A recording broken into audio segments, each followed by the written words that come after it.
Nyamina domi ho ye pa.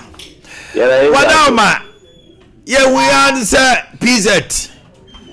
Ye bubu ho nyina na bibi ba sa wa dum so a obi ase meyo. Anopendi ebusa ne se eba ne sei na eye nhyehyɛ a wa hyehyɛ ana de na mema saa de no asi ana private developer bi no akoye sa adwuma no wadaroma kuma se hye wonsa enti yetie yo mecha wetie for so na answer na no meba wa no yi ne so mema wetie for achi na me fa ma de se de bi so emfa so ba ya ina na something my ko be mai na no not yene shase joada ya ko wie no yawada na ye ne pompon so if it me na na ba ni na yes ho wa ho de mu Saturday no yeah clean up around the golden sleep area. That's right. Clean up exercise mia bebe ana abewo dem no say akwatia line bridge na ho ye koye ho adwuma de fire tender ko room me ko by 2 hours no be say the bottom be me say be go na me say ekwe eni pe wo mu so ye hia dwen sacha na de omni me da enimi ena ye ahusiesie ya ye de bobo aye ho ahye na ima be ma akwantuwe ase enti me da ebe kumasi krodue mo ha wo ke me to election kwa shop BMB efiti anopa akoka awia dumienu 12 o'clock efi anopa akoka awia dumienu 12 o'clock shop bia mantem bia MD ye wuzo wabi wo shop awotomba okay ka bia nyaduma waka 12 o'clock okay and ka bia ye emergency services car if you ambulance and no normally fit apart from emergency services car bia enye adwuma adam me meneda eye commercial okay ai obi anye adwuma me meneda na ye be si important bia na mom I was seeing important so no bo me share in here if it me share in here di kwa ku airport so I want to be everybody be fire you mission of your beba no correct if it me share I in here no mas square this assembly so that kai ho e fa so anse ho e ku central mosque ho nyina e fa de ko wa e kwa ka mokom ye be ye ho nyina adwuma so de be ya sa mia ye bete e bi o e fiti Dr. Mensa e fa kijitia e ko ka bantima be mu o so ye be aba kwa ya ho de be ko tie se kuma se man nyina ze e nyina na ye waka eti en kan humbom ni en sisi ye ho na ye ba sha na ma be mai akonto ya so ya itize to na emia wa emia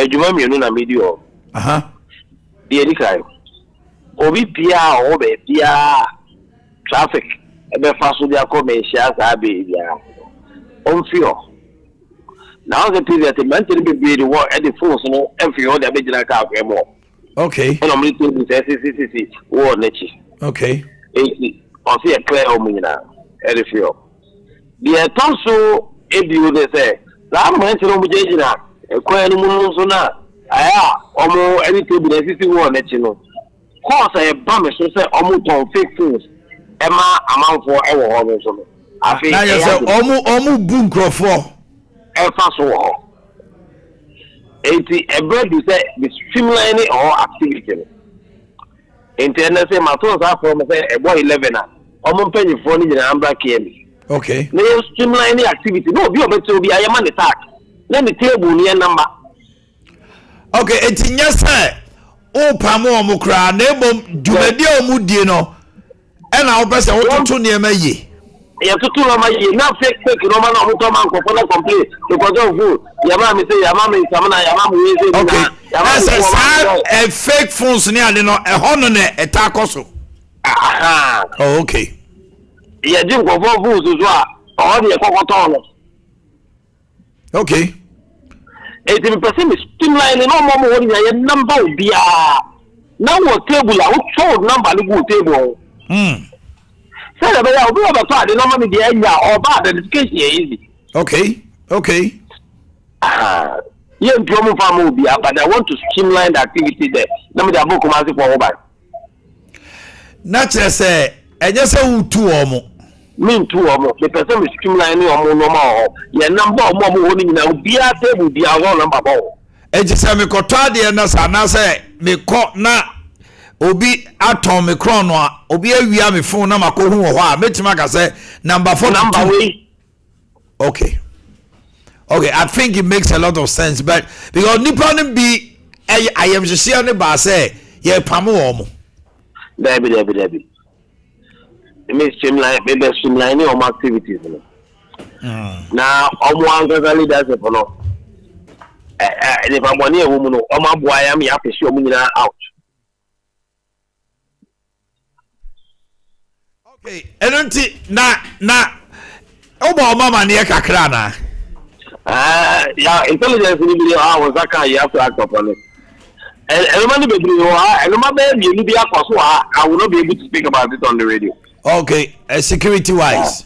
All right. Okay, I think say you will be bringing a say we want to streamline the activity. Okay, but you know me say we now only number amount around to Okay.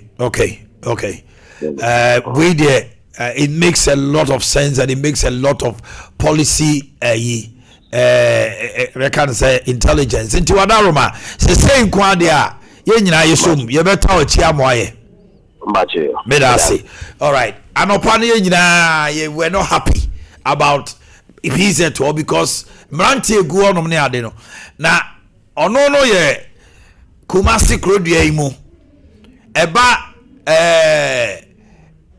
bambo ne ade a ono na otra dwam na one wo mo afa adwene nkrata begu na nim ne report a wanya na ode tu dwa say phones a yeton samra nyina no eho no mo na boys no ye udi agre be ton samra ma crofo wi phones a eho no mo ko ton no enti wo se boys no bebre wo ho no ma omo ton kro no de ye wi crofo phone ne ade enti wa take decision we and then wa ton safre empanifo pz on so omumra na omo number obia na emo obia table no number na ye wuso obia ka ho enti wuni table aye ma nyina ho ti ekoba se obi be hu se wo the phone wo nchen no ko report e be twa be chew. I think say we there we are phone da woni be che ye be ye emrante ne bebre ho krono kwa enti mayor sinya dia otu nipa na free ho but opeso streamline niema edi kanso memne da yie no ne ade ntino oye nhyehyeye enti mesrem panifo amowo pz omnim say dey a nipa panifo bi da no muntu ana mo na mo ne nkosia na pepe yenye because blue light ko central market ni ho race course aye abaye Boakye bi di se kodusa na mrante e wo Kumasi ha no dwadi o de wanya ne ho o hyase wo pz hyase wo sat o hyase wo moro market o totompa bo kakra na Kumasi asikafo mrante nyinara o bo hyase wo baabi ntumesre pa meyo so wo boy ano ho base ya asema waka no nyansa ni nimdie wom ye besra wo se memma ye nye nwie ma akwafe na akoye se mrante wo pz say I know oti hayaje fini sem ye dia ma obi ni ade eno so de ye mpene ne sa piao boni kasa we do about to say pacho nyame adom na so ye frɛ say me din di na akosi ayeboa na akosi ayeboa pacho anope uchichi ye mfe me da se try around the park ye nketo ane de anka ye gufu adu de ni bi time heba mescha no kwe mo hospital ne friend say your friend Kinoga Herbal Clinic. Kinoga Herbal Clinic. Okay. Anopay, Nagosia ye boatemanim, fefe kama. What in sempe free time heba nebre. I was ya into. Edika meda wase bebre se wa mami akonya ne se meni metiefo ye ntwetwe apomoden ho enkomo meda fo pa otie mesabre mema wache na mama wakwa ababiem aba Sompa kasafidie eso sade meka ye ne medin ene nana akosua ye boa sabre wote menka na apomoden komotwetwe bre ena adrus na asa na no mamemfa enije esemi embo metiefo esanse time herbal center edwumadie ye sha ase bepem ne yenya emfie dunum na eno no mejina kino Company Limited and our time about center for nemu ada asantemai any we asia fana nyina asese ye ba ya ye bedi ye dwuma maji ye fel so na maboa amaye drone so ekoso tote na yenim se de monoma eboa ho de biara da no saa so ebekoso aboa nipadua no ede amaye nyina eni gise ma etoso mienu enso ene se na aye enipa bebre ene wona wonom yenu no pi amansan no aye nyina ye dadwene se Dr. Dre se die se bomode we ni padua mboaye na nkenya clinic ka ho ananka yo enei tiemi esasa tadufo wo wate denne doctor se mema waso nte se woduma kuma nim dia wodedum na wan fan champagne de ye nu ahodo de abedwaman so bit is a time about mixture time herbal mixture ne capsules no enei ye de kinoga herbal clinic enso ediaba ewo esreso adeja ya de bia etete wo ya etete oni padua mojemu ye de boni bia ese woni padua hypertension stroke awo hu sensem nyina da mesrafo ani check noga herbal clinic aso ye wo espresso adeja me the doctor number tuja edi amao wada roma woto wo ye dia na onya no aduro wo free doctor ferry ya die bi edua woni padua nim no ene no enka ho asem wo be ma obre ene da wo de beba na wo ban so wo bebo no watu ya die nim nyina afri ho wo bo amopomden no enya ne ho ntomapa edi fra eno nti wada roma number no eye 0244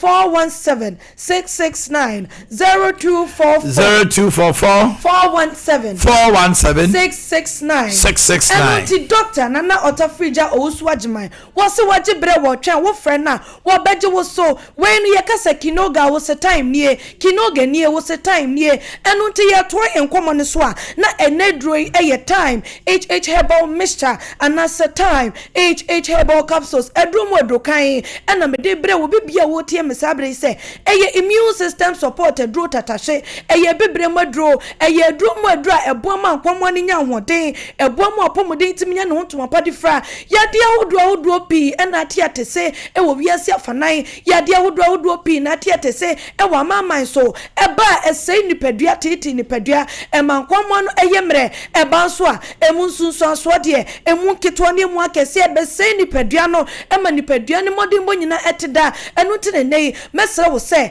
ye wadru mu adru abo ma nkwamo nya hoden ye wadru mu adru abo ma nipadua ne nya hoden ye wadru mu adru eboa ya enso yade so a etu yade adua ewo nipadua ni mase edifi hono mo de ma ni nyina so ye time herbal mixture anasa time herbal capsules edromo adua bibidro kan menua ba wotie mesabre yade so bi abesua wo so a ejansu so boni bi wo so te se asekeka sabre ya wotie mi eno ane sesebi won sahye wase hono mo himfie ho na tia ne se wuti ensanse bi ensa fata abegu hono eja wo se enso bi krampo egugu tro man bi wo bon mo betena sia so de na ne tu nyina afo afei enka bi ede ne ho abehenya mu enka yinti nipa mu kra no wontimi enko enka na je ne ho ama ne wura ne dofo bi kra no epam na firi ne ho wei no eyenim guase yade eyede bone ebetena wo so a enye nkomodie enya sresem enye se obetena no maye manu maduro bia bi mesra enye duro ni eduro de wonu anu papa preko eduro so ne de wono na ho asisi ho so enu nti wo beye oba osimwa enya fe na obebu nse wie na ifio no bebie aye kese wonse buom ne mukra no ne eba wa kire no ni nyina no enya eye time herbal mixture anasa time herbal capsules ena mekanfo adiama se wada woroma wo be mu oba de wo beye wo ba osimwa ahifio no mo be 24/7 e ho beye de aye neat aye cleaner a time herbal mixture and that's a time herbal capsules and a mekan for adiamao sasuna bema wuti me sabre and sasa tiesi ubema ho and one is a de biarada wuti ubema ketechie de sabeshani bottom nesi media sa wonyi yenye sika watch na maye ne bema ho na wotie and sasa na go prekese bombs de biana ye de hye ye de foforo no eya na emwa mesrawo momi yentimi ni ye ni munka ye de no ni mpa no aduro ntem time echeche bon micha na sa ne capsules no eye duro bia wonya bi na no ma empo se wo be ma na sisi ye de age wato ho sisi mu kura fa sisi na boso na wontimi nya ho hye sisi so de ka da na setena ho wo be na ntia kwa ba so de atena se sisi ene na wo kuntu mu age sabia na sisi ntimi nya adwuma ba na sa kura na awafo agudie ma awade ni mu ye de no eye na entimi ensi pinsita enu ntime sere wo se wo be ma kura fo hie se kitikiti anwode afiri mu ye memenim ko wa yase junso mu awa etete wa wo junso na mu apan mienu wo junso asabi no ase ho hyehyew wo be ma ni mu ye oye mu twetwew no wonya time herbal mixture ni bia wo ye be ma no ebo ema wo be ma ni mu apagama nwode abamu timi ginegina oyiri so ye 3 minutes 1 minute ni de mesrew ye fa nko wade patre yo ne nei ema no mo so mo mpe wo ho de ne yi wa kire busua enu timesrew no medro ni bi edro no nya bi na no me fa nye fedi agro time cheche ba mixture na sa ne capsules no eyedro mo edro ebo nipadua no ebo ma nipadua ni nya hoden enkomo ni nya hoden wo ye adwuma ba ko mienu miensa no wabre akoma no na ebo se peli wo je ho ba bia enje edro no eye ntimu adwuma ebo bia ntini ma moje timidi mo fusa ni ye enu tim prepare sabre ye borua drugstore herbal shop pharmacy shop bia eben wo wonsa no na ye titriti ni nyina no etu ase krakra de free hono mo de mawo fedi ni 2-3 mu ye mame eye time cheche bon mixture and as a time herbal capsules benetina kwa open to so potua wo astan wa furniture Danny herbal baseline pharmacy Kolinak herbal Misty herbal and apidank ubenya bi ewo ho KNJ herbal you will room ebi giant house ubenya bi ewo ho nom no atoto afenso Friday Mess herbal you will KOPFA pharmacy ya Waterful New Road ni nyina mu koso na fra ye number no eye 0244 417 669 0244 417 669 immune system support do tatashe general well-being edromu edru eboa ema nkwamwanya nwoden de wo boy red drugstore ebusa wo bia de a yese eyen pempem boafo busua nchemfa dudu obri bi ne de ni nyina any time herbal mixture and that's a time herbal capsules ema fida eboa esiesie ni padua eya dofo nchemfa enu nti wura wonum bi no na wifi so num bi ba ne sa mo hyiemu a ema gro no eye de eye nika keke ema fie so apomodin ba wonum de biara da esanse edro no eboa esiesie ni padua no ema yenkwamanya hoden ni apomodin so enya hoden wo to time herbal mixture na sa ne capsules no anom no na wo de 2-3 mu say ye Kinoga herbal clinic enso ewo hono ma wo ba yaso ya ye show ebo etu ya dia se edema se ne be ya de no emesue ni padua no esubiem ma me fa number no entu ja de twato ansa na masore so eye 0244 417 669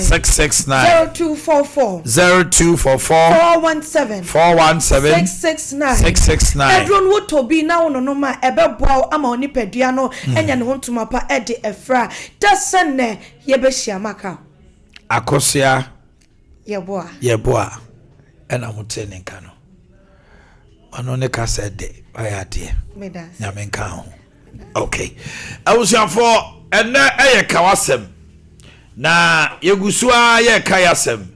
And this morning I have a special guest in the person of Honorable Collins Adomako Evija Kwabre Oba beka yensa. Okay, Kawasem. Me no name Kawasem. What you want for me Boakye. Kawasem. Central announcer wem. Kawasem.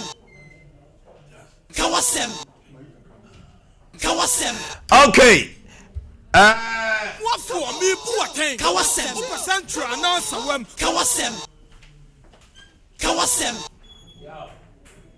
Hello, Uncle Man. Good evening. You just say you're going to be a way. I know Pano, ye bompayen. Answer na prophet dinner D in Ebeba. Say near. Ye Kayasem. Na ye Kayasem no. na ye di gina se ye sha se free asante mantem ne ye sha se free mo nchen ya che numbers na wo be frɛ no 0551 931 o asante mantem frɛ na ka wasem ede na ekoso apese ode wano tum ewia asante mantem a ne doctor atwetwe nkomo na honorable Collins Adamako aba na de opeke course no obey mu no ya bo am yo ne na de onye ize so mo na ni mpeke de hello good morning yaw efidiri one more way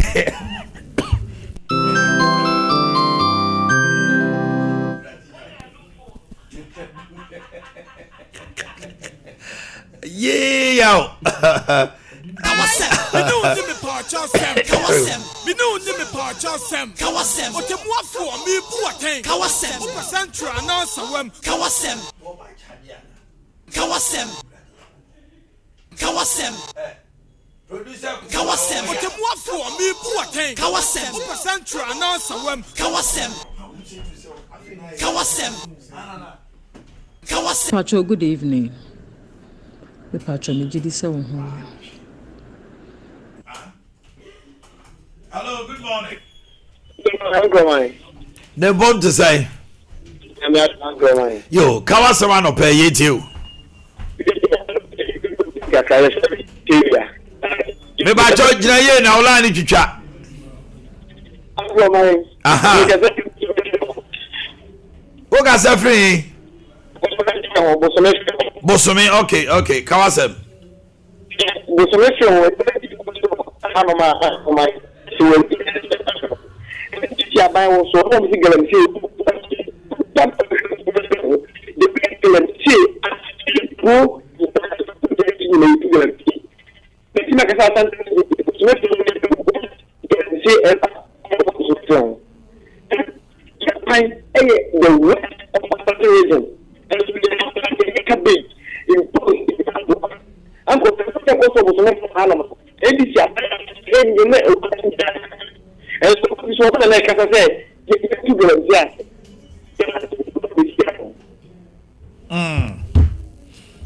Mento kasani you adalma hello good morning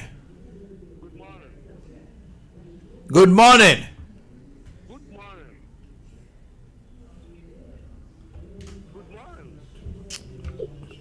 hello Hello. Good morning. morning sir why you Me Boakye you me full kono. Kawasem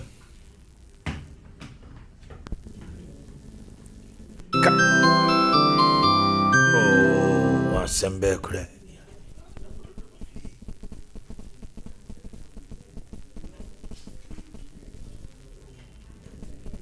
hello good morning Good morning. Hello. good morning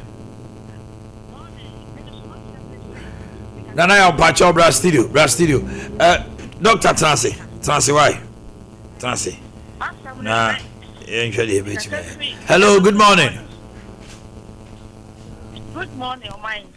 me pacho why ni Hello. o free hen Agrek Kromwase. agrek Kromwase. Kawasem Aye. Kromwase inside. Hello. Just say, man, somebody say, you come in a man song. I didn't say, honor to a papa, free, and this are not to a bama. You say, what so many years, you're not smoking, you pass up your mouth and dead. They say, Mamma, no one in you. No, so I won't say, how no so won't say, and things will say. It's my son. Actually, and because one of my two, your mamma is 2 years since 1 year woman. Yes, I'm just one to be my woman. My son. me pacho wasem ni timu bio na etwitwa fe na metie u pa oko Green Tinimo, baby, a girl for no. hello Hello. Me ba cho hwan die. Kwaku ni. Kwaku free. Akwati alai. Kwaku kan asem. Sama ne say. Really didn't go. Baby omoton ya na gang bi koso ho. Gang. Good cruise gang. Ye gang wu tu ho ma. Kese wu ni ti kwa nkasa. Asa amanfo abegu won ada ye omoji grofo phones anasa dey. Cha pepe. Akwati alai ho no. Oh, cha pepe. Eyin fa poti. We didn't see inside, no. There be a different for a transfer cano. The banner we will and that didn't. Ofra so ase no. Yes. Omako boys ni goose are ho. Group more than 10. Group. Ubia won a gang. Yes. 2 more. A chance to the yeah, you won't meet him. No, you know. One more shit. Yo, a police penny for Masumua. Hello, good morning. Good morning. Pacho Wendy. Abu Samed, Mikasafi, Bono Regent, Brekum. Oh, Yama, you are Santa region, right, Mr. Wa? You are Santa region. Hello, good morning. Whatever. Me Pacho Wendy. Opeska Goody. Ma oneso mame. Opa. Yamato. Opa, anapa ni so fide to fetch you to come chema de no de ko bia. One of God is more than majority. In another day in the kind. National lawyer chichi. Assistant Ashanti Regional Deputy for the Nepal. Anapa ma so bo ati one mayor Okomono. Opa, say clearly speaking. Mayor Okomono exist. Obey a regulation a year. Or person or can tell person or yet can say please don't get for it. Or streamlining or yet. You have to track them and know what streamlining. I say a palm in that civil. I don't know what you are streamlining. I say a cofocoto, a court, a cofocoto, fonza, and I may have one figure you. I saw a palm woman and what you are no more. I come on to see you. The idea of it, we are called name tag. Obiani name tag, one more year, Obiani name tag, and telling the table. Oh, we will try to say too much me, or continue and better deal no. Then I didn't ya, we can be a Jimmy Sicano. We I saw from woman in everyone. Of a woman can occur a young for no. Of a man, to be behind you cannot question of no. Yes, I see a proper entity better than more. Of a thing now can LMPP, Adi Ashanti abroad, and of Adiana Tatia, you. Actually, touching Yana Obey. Yan Tatia, yes, we did be from baby daddy, and I could be. And the year, young Fitawano. I find that I good I find that I Tatia no. I want counsel. Of a prefer by the Piaget more. I say, dear social command because okay, I need the police, and it should be a head cow. Absolute, Menokata, Apaluda, and the Ebusuda, and the prisoner. I promise you, I should have been a dear. About go forward to be a good more, and some go forward to opposition. I tell you, Captain Smart more, I tell you, can you tell more? I tell you, maybe one XYZ, NDC, TV station. I tell you, can't come here, I will not come at home or talk about your yeah, basically, I'm soon coming. Hello, good morning. Hello, good morning. Me Pacho Wendy. Me Pacho Mami Yaw Ashanti region. Because of the Ashanti region, Najameshi. You, Mammy too. Me Pacho, Omanhene the American the kind. A free Ramahama, a humanity of Shuaoy. But agenda 111 na a good one starting, yes, only my aim. And your mind, if you can be yes, a human. A Jumabia, yen, woman, Muhana, a my Bia Baoyen, or Nem Farmer said one who or mine. Said you buy a crucial market, no one has here, or yen. Sana on to agenda 111. Now, we are hospital, so only my name, military hospital, so your friend, only my or my we are the person you know. Galamse won't send me. You won't hear Mahamania, but also or Buana to Galamse. They won't find no more fast or moody to Galamse. He said you, I quite tell you, Mato, a boy, Amos Matas. to galamsey ni na onye adwuma no oso onye adwuma nye adwuma ben na ye bia ma mebunu na mo manye bia ye ya ban company for ma bi ben nyina ba ye pese mebunu ga galamsey ye na so adwuma eni wa brand ni benya ye I want to side shete mebunu ko side na bre gugu o mo so ni me woni se enyo mo pe no no yes a man planning for especially mahama say only nyuma factory mo ma nye mo na yenya ise yes sika kwa 1 million ya kan mu board na o ma tie na o so mo de bo so teni o man Ghana no o mo na yenya mi bi factory se ma me kuma factory so bi e wo afetin factory ni nyina se shoot cow factory mo nyina mo yi bi bra ye to aba atenti na ye beni boni hwe no mo samba juma na ye bie na ekugu ni na yenye kuma ke o fine wa next se de wa petrol board anti ye bie sai no ma de ti wona asebi adani dan ama bo to ma bo ti wona ka pe bo ma me yenye juma ye e to su bie ko manso o mai manso fo ye se mo galamse ye ni temu ni juma ye ni chef video bi a o mai what you need galamse na me kwa mo ka fa so kwenti wo ya na mo su fa ba na se bio prebiasa e to di dia hu se bio ade a wo ye galamse na wo ya fa wo ni di wo so nye juma ye na mo tie di dia ma se di ka fa mo ka fa so what di galamse na ba se di ma di nye juma se di prebiasa di mo ngene ta mo so mo mai no wo be ho kakra na mo kwa nye na mo ni ma nya na mo su fra mai mo ma se di ye bibia ye fa ni nya san to kakra na se bio wo di ye wo se da ke wo so to se wo le ma. Thank you very much, my lady. Hello, good morning. Good morning. No, Omanhene Yaw. Pacho windi. Me hu ya pa windi. Katifu ya Sante region.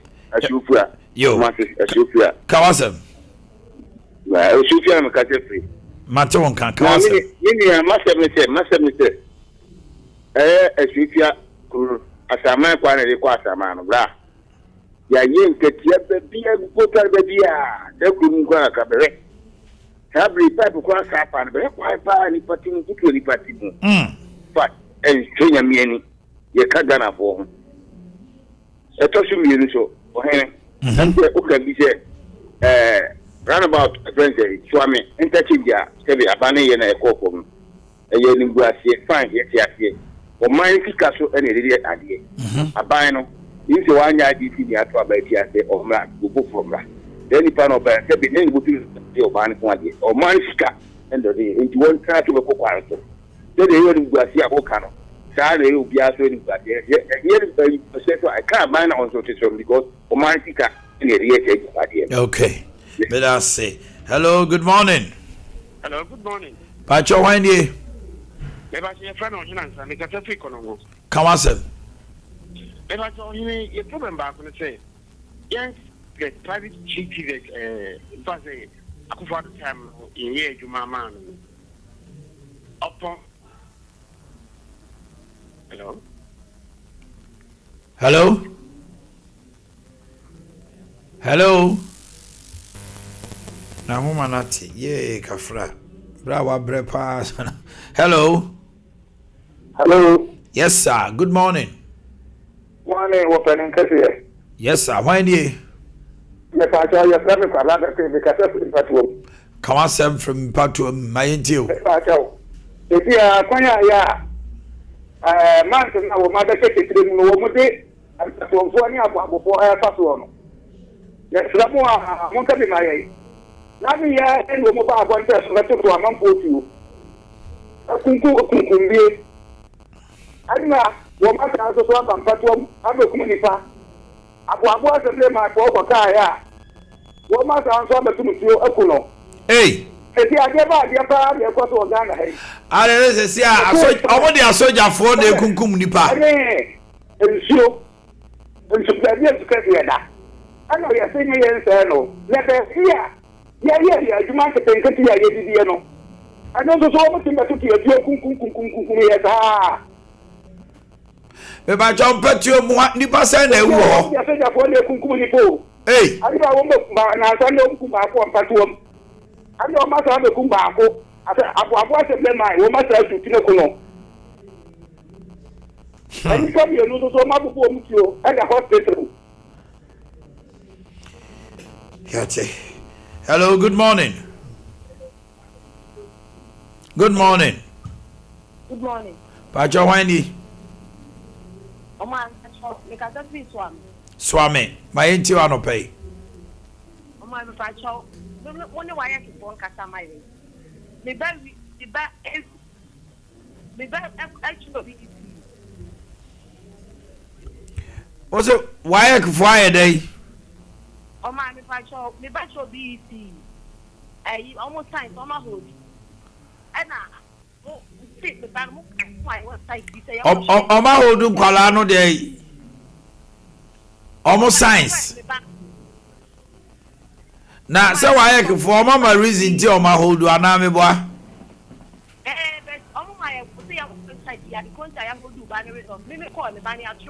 No more practice found. Almost said I more practice. No. Almost no more practice. Yes, found. Nanny other no my holy.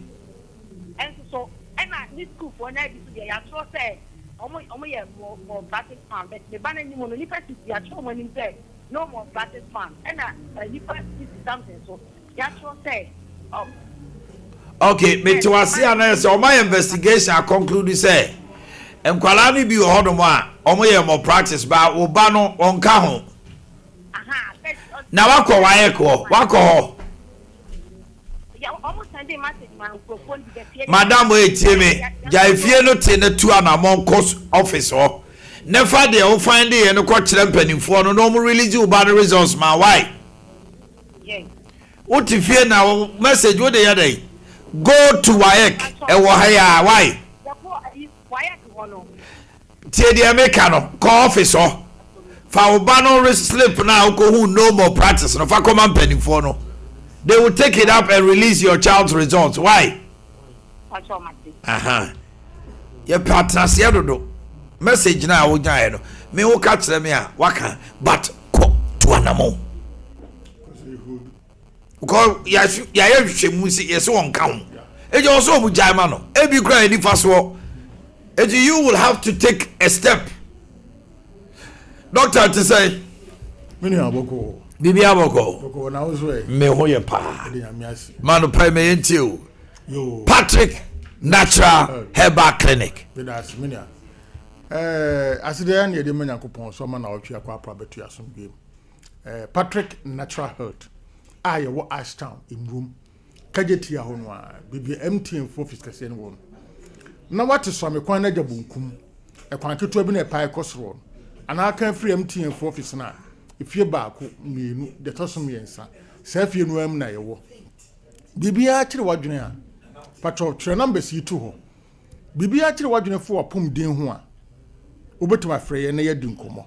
Ye numbers ni 0243 42 34 71 0243 42 34 71 and 020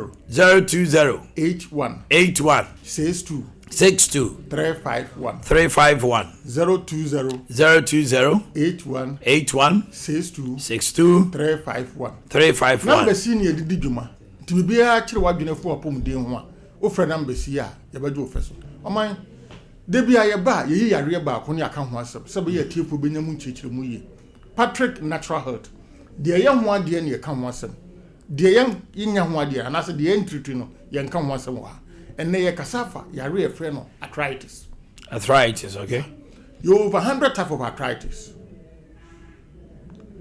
na de ye common pa no ye mienu e wo Africa ye rheumatoid arthritis and also arthritis sa rheumatoid arthritis and it's also arthritis and na ye common wa Africa na umu sa yari wo baby a kase ne kase edi ahia ade bi hye ho gregrew anakushin ne yakopon haida yen sa di insufita bi afa ne mu ntima utumi ko anwo sa utumi bu mu utumi koto ye obi bia kama sa bia ho no oha obi ba ho a ni tumi ka so benya sa problem no na ono obi wo fie na o da problem no a wo hwe ya wo obeka se nipa no ompa adwuma kire se unhu hwe wo no ho but wono ankasa wote wo no na wote se ni nompenum ne nkase nim emu ye ne ya emu tutu no emu wie no enti obi bia wo tie mi ntie ne ye pa wako hospital doctor say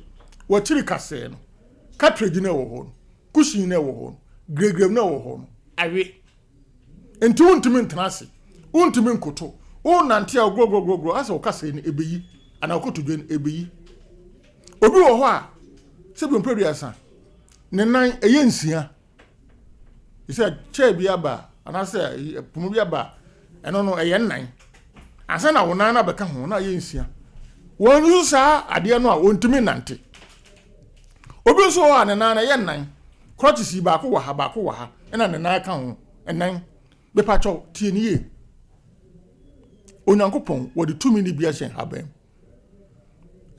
me de sir o ma wo de passport officer se bi o asamojan de da union omunya fractures omunya by the end na within a short time no say gina park so ball kire say ya karis kakase na akoto no ndi wo se manu adu papa no na kase no apai no kase no adwa no cartridge na awie no kusin na awie no etimu dwo no na obedira park so ball me yete ka edi fosa konya we so wonya accident emfie numuni emfie dudi afi na kase na ka no wontimi ntrase wontimi nkoto wontimi nante bepacho bra Patrick Natural Health ayewo Ashtown imrum kajetia ho no a bebia MTN for office kase no won na wate so amekwan na gabonkum ekwanketo bi na epa ikosoro no anaka free MTN for office na efie baako mienu de toso miensa sa fie no am na yewo brane ma onu bi na yusu kase no apa no kase no adwa no ebe toa kase no badwo cartridge na se bi o awie no enompe edidi enyini enyanu ani papa di a enu atime ko no ho me nkyere wakiri isusu ano won se obi ko bobo ana obi ko ye na ne namabu esefa ko mata betia haban we o de bekyere kase no abu no so busumi ba ko busumi enu ko busumi miensa kase no abu no na to na akwa na se gina park so ye dai bobo ti hwe mpese mawiase na ate asese aduro die ebi wo tiram di kan di footballers for ni yade no bibi ni sipe abonso yade akon ho ne de adu bia yade twi si ana mu adwo no sa yade emma biem aduro wo ho enti wonya accident emfie numuni emfie duni afira kasa na ka no ho bra me hwe ma be pa cho oko hospital doctor say okotodwe no cartridge no cushion no gregre no se ho ewe enti e ka wo enti untimi nante usisi efi usisi ya e de ba na ase ya obakasi asum eja na ede egu be pa cho tie ni ye pa bra Patrick Natural Health na ema onu ne bi na yusu kase no emu ye wo ya no kase no emu tutu no cartridge na awie no cushion na awie no gregre na awie no ntia se bi producer untimi nante untimi nya hwe no ojakopo tumi nti no emu badwo ama watimi anante akoye wodwuma ya wo Ashtown emrum kajetia ho no a bebia MTN for office kase no na wate so amekwan na gabonkum ekwanketo bi na epa ikosoro bibia kire wadwena number si ni didi dwuma ofre ye ne a ye bejo so na ya ma direction no na waba ne ya hwew number si ni eye 0243 42 34 71 0243 42 34 71 and 020 81 62 351 020 81 62 351 enti me kan say wako hospital doctor say cartridge no wachiri kase no ukotodwe no cartridge no awe ehi bra Patrick Natural Health na yemwo neto poma no totwene obi wo ha o nante enam so woti yaw ewo na chiri kase mu owo no kutudi mu tibo so di load no agu one side na afi die se bi o nante nante no bo so ochia misrawo bra Patrick Natural Health na yemwo no bi na yusu neto poma no totwene chia na wo chia no onyankopon tumi nti no cartridge ne ba fefre kama ama wotimi nante kama wotimi straight pomane kuta no bato atwene na wakuba ko nyuma paso awakọ ye adwuma no nya sika ba ye abafie ama ye so nya bia ye den edi nti eno ye one side no menua PM capsules ni faso de mpege ya bema bia waye mrese konya for blast ban eni menua ni sibechiawo ono amasa adi aka mitri hwe bema di odidi wi a sedi di o oman bema odidi wi a sedi di na obedidi na be sedi di bie mu a ko pharmacy herbal shop bia oso pe PM capsules abema bema ni mu ayedin ah ususi mu be yedin wa ho da me cho misira o Pacho, doctor be we sisi akos no ba na eba. Mo amofre munya abotre wai na o mie sisi ana mofre. Oh, hwe bema di oman. Hwe tete no na Facebook producer. O pese wono o yire ekoye bibia na akwa na bia dabi oman. This time no, table su kwese otumi ye adwuma o. Fridge so, eso otumi ye adwuma. Bathhouse eso otumi ye adwuma. Kitchen kwa jigawa eso otumi ye adwuma. Because here and then no. And this said the first no na ye no. And then start ahodo. Na betuma ye sade nyina usisi no. Tire mu odin. Enti here bema ko pharmacy herbal shop bia. Oko Apidank, Colenac, Misty, Fredemens no ho a. Ubenya bi. Accra drug lane bibia akwa benya bi. Madina mu na benya. Hwe. Mienu onopa, mienu anwumre, mienu onopa, mienu anwumre. Na hwe so betumi ada. Oba bi ho ase be mpreduasa. On feel crisis bi won na yire ni kuru be ye bibi. Because won tifi kojo bla be ye de opeso ye ne ko ba bi. Da bi. E wo se won so oba no hu sese bi o mpreduasa won so ye oba. Enti bi sira wo. Ko pharmacy herbal shop bia. Uso pe Patrick herbal capsules. Okay. Patrick herbal capsules. Mi no na pa mi no nwumre se bi ateka no beba. Da bi bia do. Na hwe. Wo wa ko hospital. Doctor say, high blood pressure. And our diabetes. The battle tea, compare PM capsules, any pH capsules. A tearful ye. And your high blood pressure drew. And then your diabetes drew. Name one more that high blood pressure and diabetes. No. Ya nasi been previous. Oma who are ding a day, I will form. Oma who are ding, I will form. The battle tea pa. Beme biano. I work hospital, we see doctor say when the high blood pressure and our high blood pressure and our diabetes. One mono ya no man wadi form. Enti ko pharmacy herbal shop. No mo hospital do na doctor dia ma wo no. Wonu wi a ye PM mienu na ye PV mienu. Hwe me na na kan was kojo. Me da ho nu sa de nchi ma yim ba ko 85 years. E da ya me ase.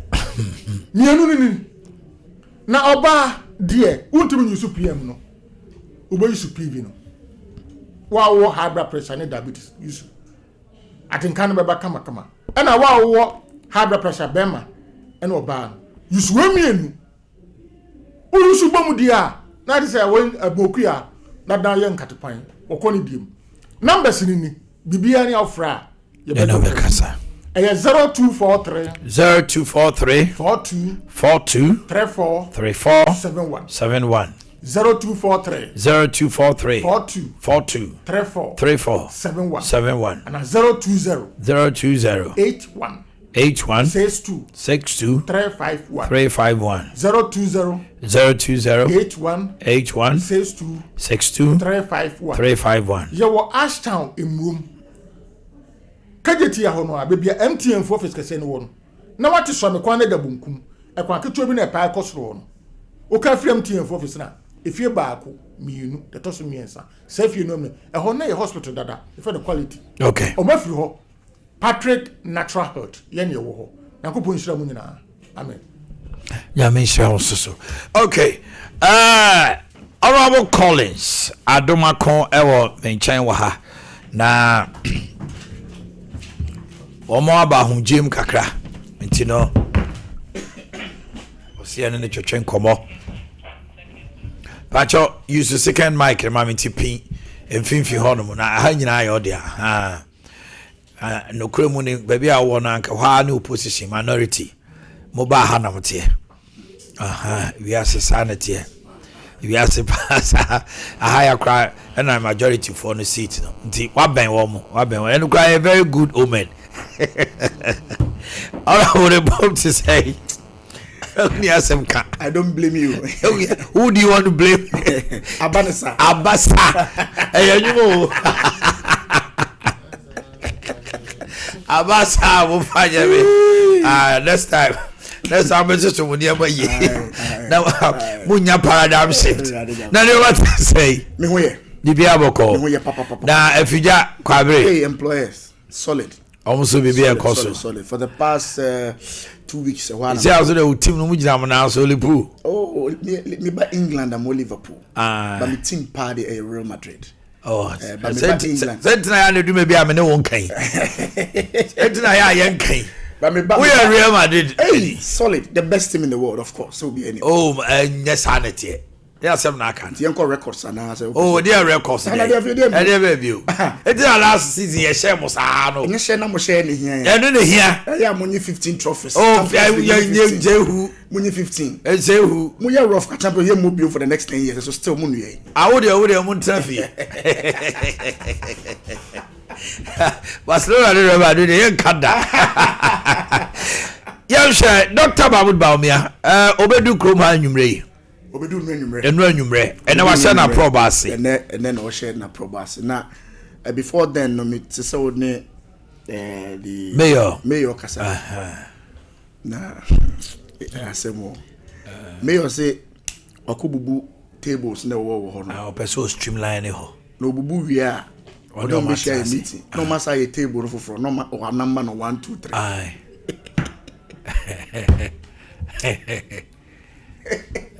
So can any so I didn't know there and can you bad tables no but the procedure or the process table no no our bubu no we are no machine. I know my table no massa table for no number table.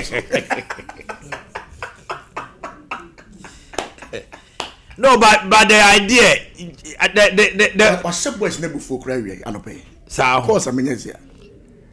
May you say a na akromfo. I will say among for the uncle for boys no muton phones no. No, on kasa omo. O say ebi mo. Wenti me ye.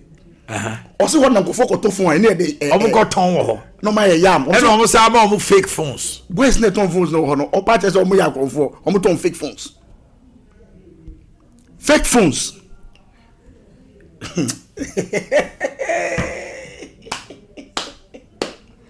Mayor, that's it. That's it. Say wo clear. No asa abobo. No asa number ama omo ye da omo da wase. Omo da wase pa. Abatwe won sunsan so. Enu amete batman mo se bi twam. Omo kasa, omo bodua. Yeah. I'm see you. Nkani bete e show mo no. E show mo no chese. E show mo no. E chese. Me see e show mo no. E chese ntimi say wo asante man talk e show mo no ye ntia say. Chire ya se house e show mo no. See e show mo no. Esusi esewara. Yeah, Shadi. 31st January. Yes. MPP mujina kono. Muko yi titrenia for the next 2 years. Obe shape mu party no de makọ se muko pre-to-me or Ghana. A very crucial election. Bibi wa kase sisi it looks as if party no nyina so e wo kanie mu ato chema kakra ato api.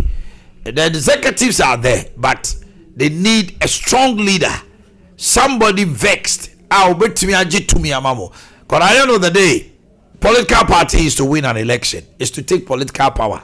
What no position 10 years, 20 years, now also a political party. As much ado about nothing. DNT. And I will. We are Mrashebi ni Wafija Kwabre. Wako Mrashebi Jefi. We are MPP ni ba. Ufi say. Dr. Mahmoud Baumia. And I'm on Sampa nonko. Ebi mu say Wakoi, Wanyade, 41%, Abisma, MPs, and you're watching. Udima no ankoye.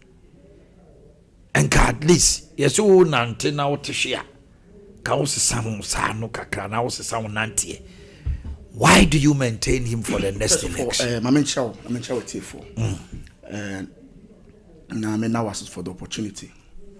To so biom enipa num na oma file on nominations. I am very clear in my mind. Say enipa num no any of them would beat an NDC candidate, especially the fact that Ira John Dramani Mahama is Excellency or exiting. So all 5 of them, in my view, are very good qualified. Now I'm making a very interesting analogy. Say if that analogy is anything to go by, Jomama will not be a president. Okay. Say you be caught na olusu. Yes, Sanwa. Yes, Sanwa. Na se mfa nko biom dia. His Excellency John Dramani Mahama will not be president today. Nanado will also not be president. Nanado will not be president. Okay. President Kufuor would not have been president. Atamios would not have been president. Okay. It would be called a con. Na se anko ye and non say that person cannot bounce back. Okay. Because there is history and the records actually say it be a lose even more 3 times. 3 times. And so Nyankopon SRPJ Sankofo no eyomo president. So that argument about say the nako we nyantade ne de babium no be say lose no is neither here nor there. Okay. Because history tells something different. Okay. His Excellency John Dramani Mahama in 2016 lost by 1 million votes. NDC from power almost had about 2020 he lost. Then they presented him again for 2024. Nyamiadom Ghana for man opportunity. I believe say the dynamics for the 2028 elections are quite different in the sense that NDC presented a fresh face, okay, a new candidate. I feel no more marketed that candidate. Okay. I don't think say NPP, knowing very well say NDC for a new face, feel no marketing no. Yes, so yanko for obi for fra, or no so feel near marketing to face him. I think say be more easier for us to get Ubia, Yadena ko yaton dada, na Ujana na so dada no, to face a new candidate from the NDC. That I believe so. It's my resolve about Dr. Baumier's candidate is the fact say he deserves the idea extremely or other presidential candidates. President Kufuor got that. Kufuor got that. The only person when Yasa Mr. Dubois. And we all know said Dubois at the time of back 1996, no, health wise, in age. No, I am ready. It's me nim the entia, the Yama Kufuor, the Yama His Excellency Kufuor, no, Yenyebima Dr. Mahmoud Baumia. So he deserves that same treatment. Yadema Omwa Sebi. Okay. Omufi the previous ones. No. He deserves same. Okay. He deserves same. Number 2. He's a good man. Good man. Maybe I'm a catch and go for. He's a good man. In what sense? Asante because oyenipa. Okay. Oyenipa. In that state. Oyenipa. Oyenipa. You know, or tema. He has feelings for Nipa. Oh why? Our program be with this leprosy. Yeah, leprosy. Oyenipa. Or tema. He has that edge. Yes. But Oyenipa, he's a complete human being. O friend no be pick or no be kasa o problem or no be discuss it to see the way forward. On take the points on no kwan nyansa when team he takes your views. Now what mean now boom. He's a complete human being in my view. Okay. At this stage of our political with the turmoil, any disturbance of political space, no, I think say we here will be with that kind of character and with that kind of temperament at this stage. I believe say he has that. Oyenipa, clearly Oyenipa. His performance as a vice president, all over Ghana. He was one of the most active vice presidents. Everybody get that. Of course, obey active, it depends on the president. It's a president. Give president some man that opportunity say I deal with person lady, that gave him the opportunity to shine. And be here say in terms of ideas, complete ideas, fresh ideas. Ghana na any something I yet so used to know. He comes out as clearly above all the other four. There's no doubt about that. Wabaya vice presidential candidate, no outside vice president. So in terms of governance, say ye booming. His understanding of the architecture of the Ghanaian economy, the Ghanaian architecture, I think say he's above all the four. Because no there, wakwa bemu. Now we're second in command. We're second in command. It's when it comes to security. He understands the architecture. Okay. I think say he understands the architecture better. Okay. Number 3, me no kasa sisi okwa bontin sisi na obusa mu se MPP ni bia shatarea it's ba omiatare mu se MPP posted bia bo ha e ba omia poster. He's the most marketed amongst all the 5. Okay. He's the most marketed from 2008 oba into the main limelight, political limelight. I think say among the 5 he's the only candidate what told every part of Ghana more than 6 times. Okay. He's the only person. It's a name ye common. Name ye common. Ni din so ye common. Ni din ye common. Okay. So in that whether for the good or even bad reason. For the bad political communication there. Yeah. Yeah, they be American. If you occupy 60-70% of all political communication, that's a good thing. What said, he is more marketed amongst all the other candidates. And I think say baby a drone, especially NDC for the new candidates. We're not too sure, so we have to gamble with that. It's better to go for the most prepared, the most experienced amongst all of them to face an NDC candidate or you're fresh. Say now, so semi or no akra, we're very worried. Okwa America or can say, one more new Mushiano, Omunyai, way free her, way a song near day. Nipanum be the abonachi. Say, baby, oko free. Any or sumo cosum yeno. Looking at Ghana's population and our religious stance, where we come from, Tino, it's a minus for him. And Tino, bringing him back, and you say a Christopher Betuamano, Camufo Crapono. How do you talk to people when Dr. Bambu Assembly say Pia? You're talking about above 4 million votes. Yes. We share the statistics. Baby, I would need votes not to do crown. Christian dominated areas. And to me, that argument about way free, and I don't. As a baby, a 2 Abamana Cassiano. Cry, baby, and baby, and a Christopher Dawson. Yes. And to me, that argument, it is a big of Faban and say, as a non starter. You see, I am very careful about that argument. Obienwa. Yebe wono onim baby oko obe free obi anim.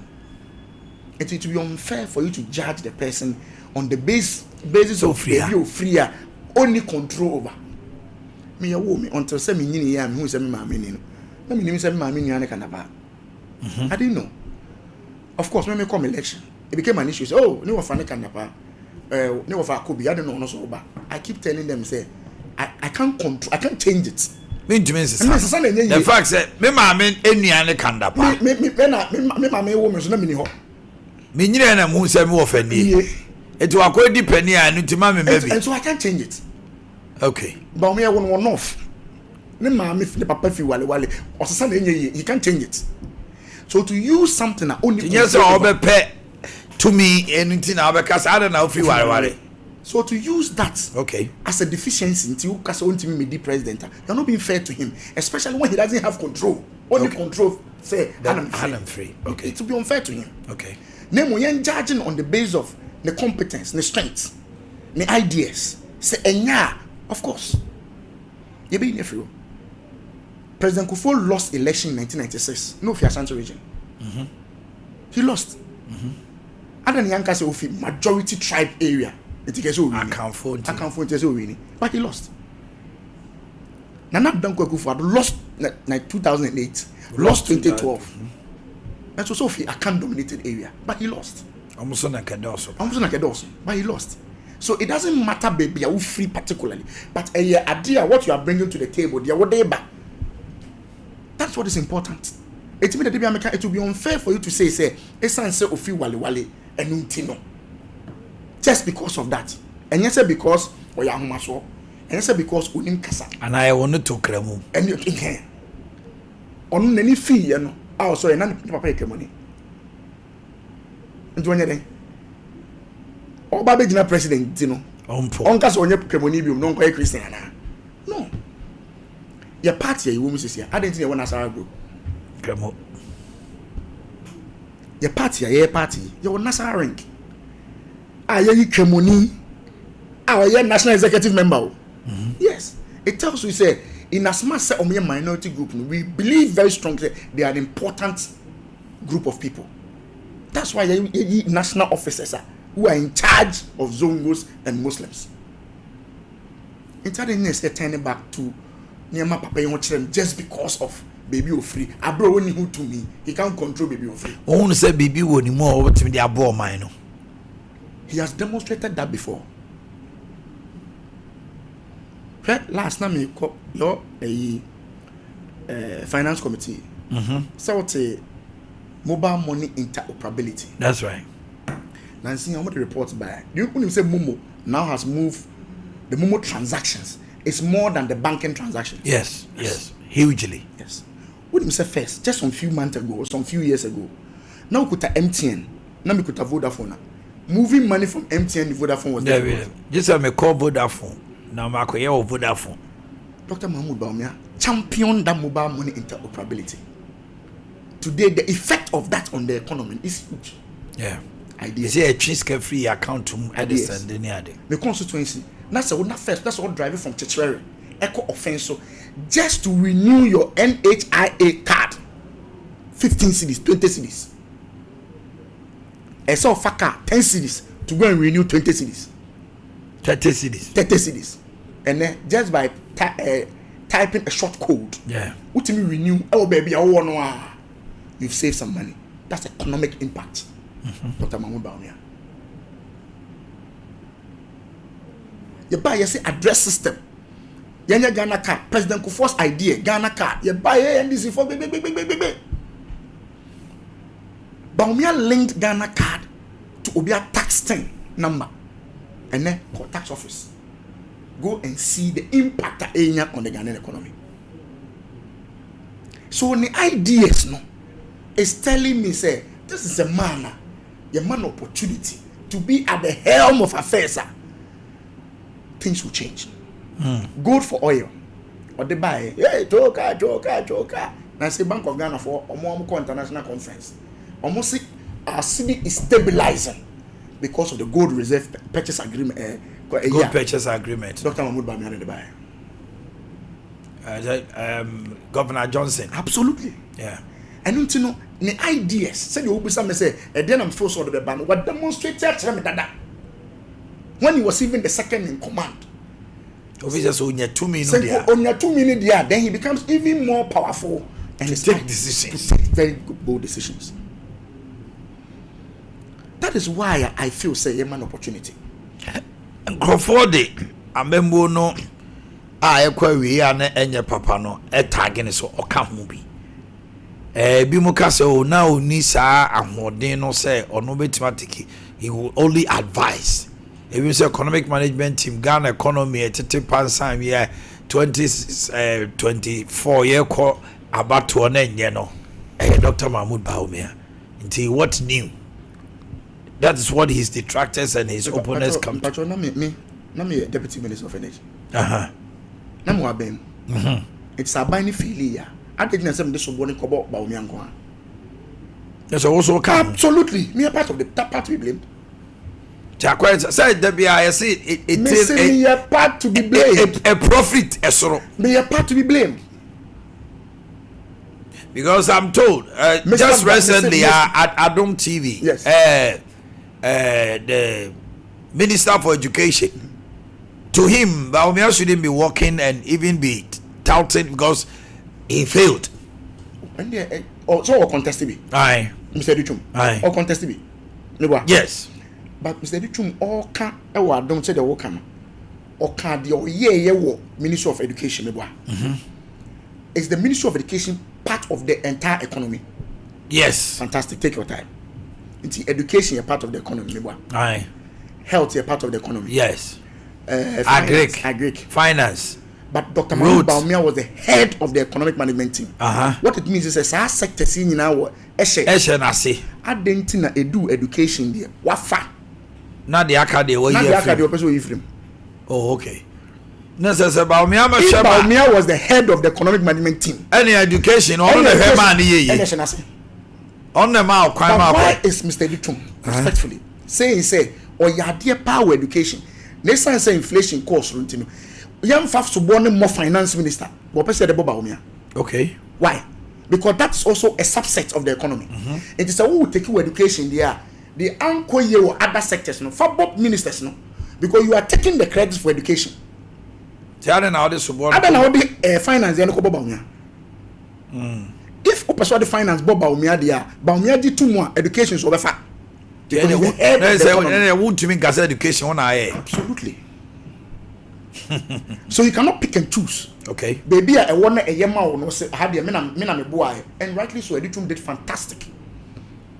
It is all taking that part. I don't mean who he was a minister. It is a educational infrastructure course. So that's what I say. Oh no, a minister. But somebody will have to authorize. Absolutely, not the core cabinet. Most of the peninsula not the core cabinet.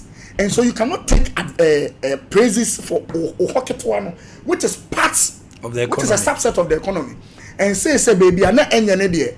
You have my head. That will not be a fair assessment. It makes sense. It does not be a fair assessment. And to say if every minister is taking credit for the C or the ministry there, the finance minister and go here, you know who the minister was. Absolutely. So you can't pick and choose. But Bawumia, on your saint, or your mistakes, you know mistakes. I did. Then I make us say, I take the blame part of it because I'm a minister, deputy minister. It is your doom light, oh baby. Then until will be free 1 quarter bar. I didn't say blame Bawumia. I say me blaming once a man my ECG for answer light. I should take that blame also. I should. That's an for safety post. So you can't shift the post. See, you take it there. Let's all accept it. See, yeah, take it praises. So let's all accept the praises. It's a collective decision.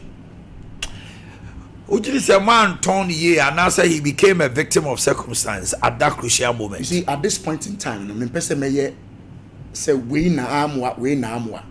Party no, we lost election. The party no, essay abedoku bi say omunye mfifemu to give us the reasons. That's our reasons. You be any more. But to Ashanti region, be. Aye. Even the national one, who said general secretary, who thank you to. Eya no yimu ba kum you be EP. Minia, who a bond? What is a bond? What about buying business? Who this guy man buying? A buying no contract say bond now. This guy now they are mammy. A long term, your friend the bond. Every 5 years, we are member 10% or 20%. Now I buy watch, now buy back catch. Say, "Sika 97 mama." So from 5 to 2. Ubunfu. Absolutely. Ubunfu. It's a DDF, no, it cost you. It was one of the major reasons. Now, I am told it was a necessary evil. I am told. Yes. By my investigation, by Intel, say the vice president told them said the DDEP will not affect the economy so much if the individual bondholders are exempted. And it was agreed. Why did you do it? You see, and America said the work me matibida, but me na mini cabinet. I am saying this emphatic. And America said, "Who they say?" Because I am no credit. Who do I say? Say, there was a PowerPoint presentation of the vice president. Say the DDEP will form a 0.5% of the economy.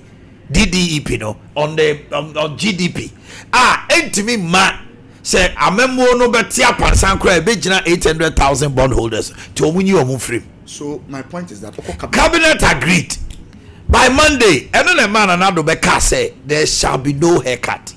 Then one individual comes out and says, if we don't do the haircut, the economy will collapse, and the president allows him to go ahead and do it. How do you blame Bawumia? But they blamed the vice president and they said he kept quiet. Why didn't he speak? But the point I'm making is that vice president called cabinet said they're okay. For your presentation, cabinet has taken a decision. The finance minister does not report to him. He reports to the president. The president. So I don't know one can was him. People are expecting him to speak up. But when you are in a group, that's a group decision. But sometimes the timing, where and how you say it's important. You are part. That's one way and also who be your mama. Okay, said the person walking. He told the president about it. I don't know. Abia within the closed doors, no kind. Temwa. Emwa. And maybe I am far. But you see, when you are in a group, now prefer advice. Now you am far. You don't come out. And as a media mechanic, as a mechanoman female. The group is the decision of the group. It's a DDP affected. You should be a team player. Nah, you accept to say DDP. It's as simple as that. But singling out one person, who everybody knows he's not the final decision maker, it's a problem, kaka. But see, because you healing now, boom, say, oh, Uncle Ye, they're fine. Then next time, we take steps to change it. Blaming one person, I feel say it's not too fair. It's not too fair. Especially when they were key members of the government. All of them. Agric Minister Brian Champon. Who was a former. Only Kwabene Japan was out. Japan was out. Canadian Japan. Educhum was a former deputy. Ghana Gas chair. Board chair. Yes. Educhum is education former education. Yes. Okay. Let's just say, they played their own role. If they are successful, let's share it. And they are failures, let's take it. But to blame one person for the failure, I know it's my problem. Okay. Yes. Going forward, Obasante Mantem. Modema Soto former delegates no, they na moti. Because Sir John the late me, I'm trying say delegates are fucking. One kind of fucking so did you matter. Or say what do you mean predictable?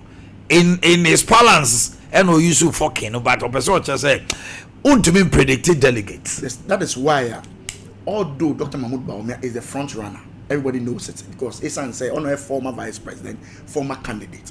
So a front runner. Onim said delegates are dynamic people in one cry. We take a decision say Obeba abe engage omo on the ground. No find us some 2 minutes. Said all the other candidates. So he's not taking the delegates for granted. Otieti in common. When you saw explanation be saw the delegates into Oba be share all constituency executives. We are in the first round. We share the constituency executives new year. Now no atiesim eba be share delegates nankasa any omedi in common. It is simply be a water to Mr. be. But all bay is an opportunity for him. So be ye in simply be ano at party penny for no what stretch to mudi entia in simply course said the coy. Ebi mu kase o ba me on che na dwuma ebi mu che ma dwuma nie ma bia nwuma ma ye wei e o se to aba ma obi a what demonstrate business why ye dwuma wa bia dwuma. How do you respond to? So first of all, normally my style of campaign is say I don't want to zoom into other candidates. No, but not other candidates, but a general statement. Me respond just recently. Sikame na ma support me na be tia we me na ma say I have done ABC. How do you respond to that?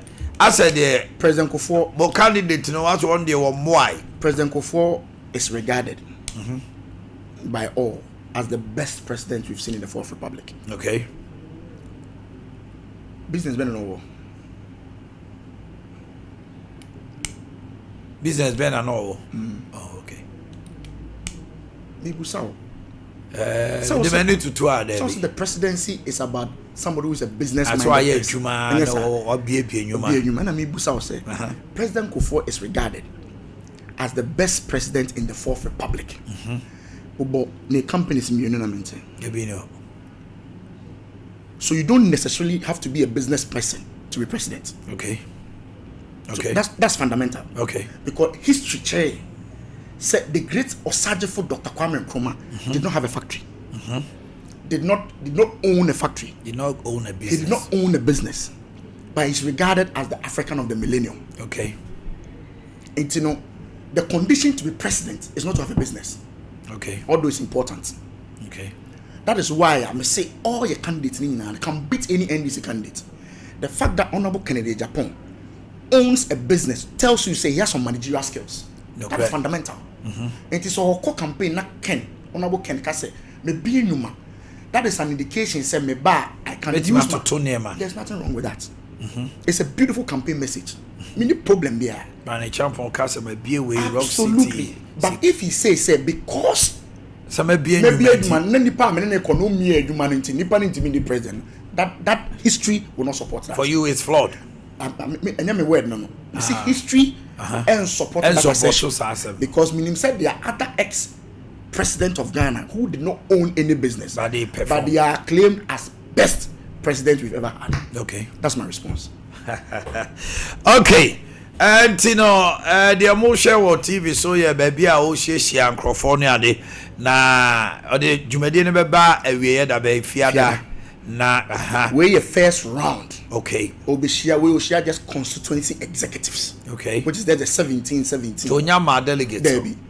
I feel no baby see from job. So both delegates and penny for original constituency executives na money say. Or beba.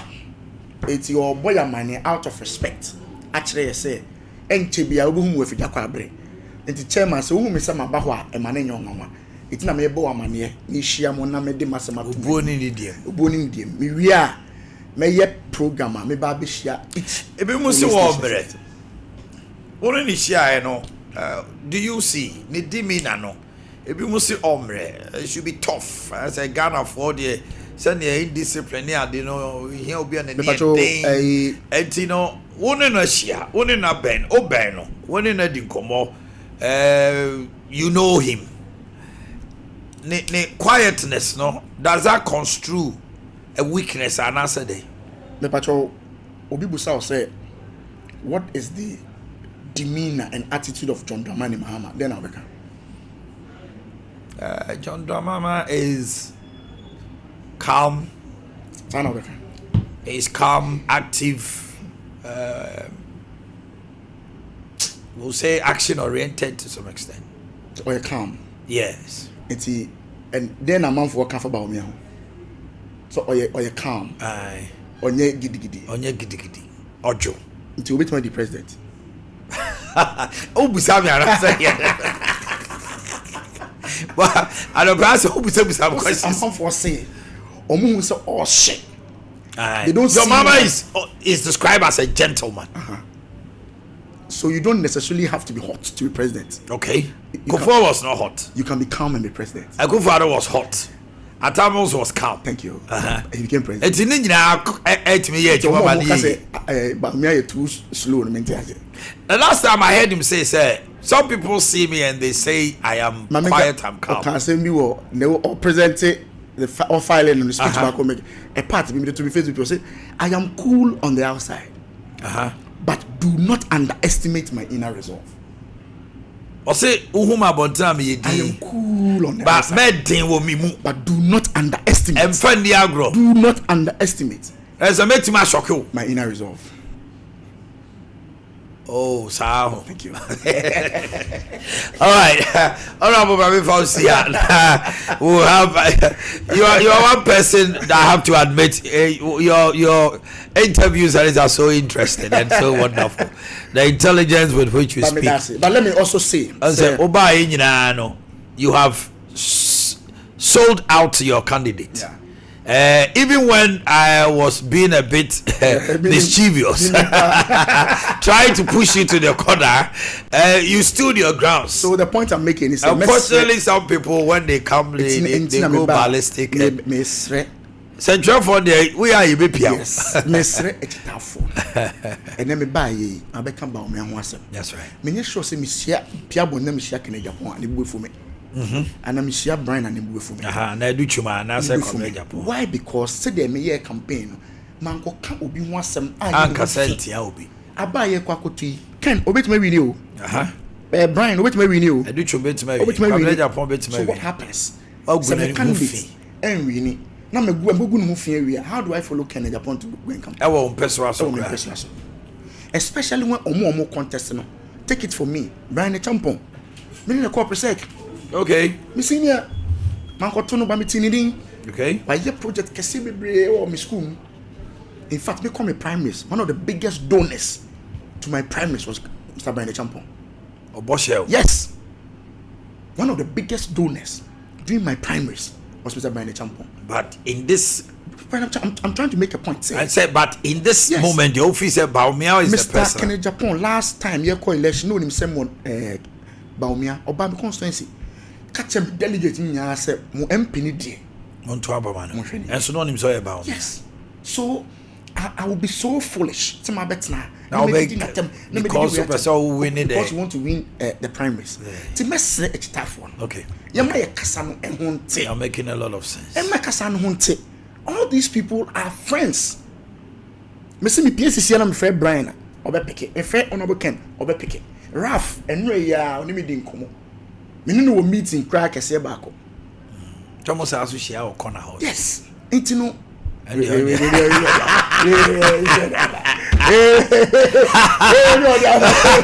what I share our corner.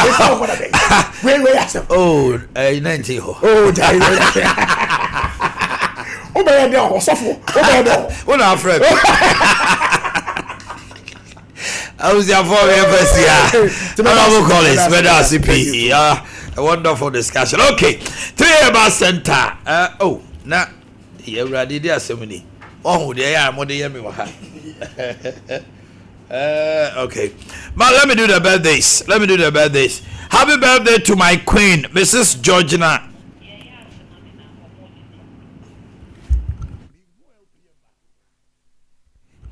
Yes, mami, yes. And you were Yas toothbrush, Yas toothpaste. Herba, whitening that total care. Total care no cavities, when no one to contoko in a bay ye frio. Afei, kaka, tooth decay, a bay ye frio. Afei, near a friend of plaque, na asese sino, a bay ye frio. Whitening toothpaste, I said that yes, said the bay, a bema was sino. Odo some boss to say na at time be ato white na ekoba herba no so it gives you a strong tea obi on ma o nyini na ne sene na ebubu debi nya Yas toothpaste after toothbrush no ya said that formulating in such a manner say e bowura udodo mu na koyi nkanka na use mu nyina your duchess princess monarch and so from babies in Kona, you almost send the bride to check up penny or be a chef home. Yas toothpaste, Yas to bride. Freya 0302-235-296 0302-235-296. That be behind their cost. OCP Ghana, fertilizer near OCP near. So who pese wo mfudie etimi enyini kama na enobae no ba to OCP NPK 15 and NPK 10 atosodie any one more mudi ammonia bronom no cereals no but what na friend 0555909437 0555909437 Kenjin and magic drinking water isukroji abujunsi obi agi atomu iron, magnesium, and it's rich hydrogen rich minerals ni wom. Onum kanjina who ni pediemu eyi fefri mu e ma won renko e ma oni pedia kama. Ensure no ye 8.5 pH alkaline water. Eno na oni pebia no e wo moja ye alkaline, ensure wo ye alkaline. E je be ka ho na e back to origin, back to basis. From 0241 449191 0241 449191 obohuyen ewa abawa root anasa bremai bomodena na bra no beto nsuo ibi na abawa root junction hwana bibia nkoso kama enye de emfama ene eye Queen Mrs. Georgina Champon anane birthday to my queen Mrs. Georgina Champon anane from your husband Dr. Francis Anane afei Pastor Nicholas Bedu Frimpon of Mokpa. Oh okay. Hey, Pastor Frimpon, you won't watch a papa. And the money, blessing, Munina, family, Nina, see a mountain. Pastor Nicholas Bedu Frimpon, Mokpa, and Kalani Mountain, Kawaii, Mountain, Mrs. Benny Supukwa Jiman, Uknu, Dennis Supukwa Jiman, so no so a mountain, and no money in our domani anima, Philippa Santua, and now your birthday. Wofa danso e wo kra so ma otin kwa na nchi o ye funeral decorator ewo bo ho Enoch Oseibo nsuso ma otrinkwa Vida JC Kappa of rotational we a rotational midwife ewo afrancho Vida JC Kappa Uncle na obo sika enosi ma otrinkwa afei Ajwa Adepa of Radio Rainbow Ajwa Adepa we fi obrempon kwa me yebo ho eba wo nchen ena cyborg